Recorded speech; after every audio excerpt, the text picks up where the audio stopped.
মেঘ বলতে আপত্তি কি? বেশ, বলতে পারি। ছাদের উপর মেঘ দাঁড়াতো ফুল পিসিমার বাড়ি। গ্রীষ্ম ছুটি চলছে তখন। তখন মানে কবে? আমার যদি 14, মেঘের 16-17 হবে। ছাদ থেকে হাতছানি দিত, ক্যারাম খেলবি, আয়। সারা দুপুর কাহাতো কার ক্যারাম খেলা যায়, সেই জন্যই জোচ্চুরি হয়।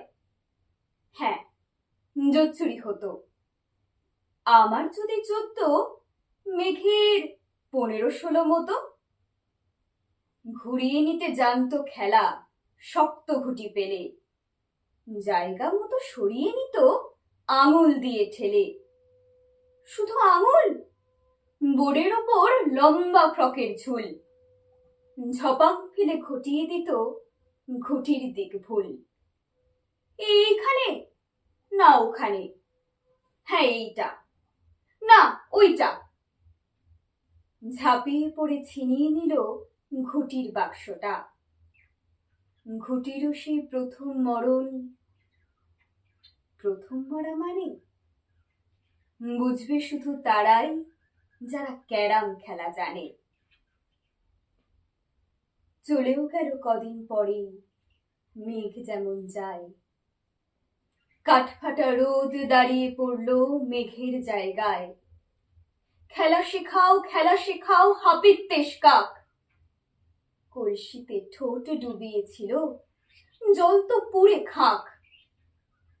খাক হওয়া সেই কলসি আবার পরের বছর জলে ভরল কেমন তোমায়? থামো, এসব কি কেউ বলে? আত্মীয় হয়, আত্মীয় হয়, আত্মীয় না ছাই? সত্যি করে বলো এবার, সব জানতে চাই। 2-3 ক্লাসের বয়স বেশি। গ্রীষ্ম ছুটি হলে ঘুরেও গেছে 2-3 বছর, এই জানে সকলে।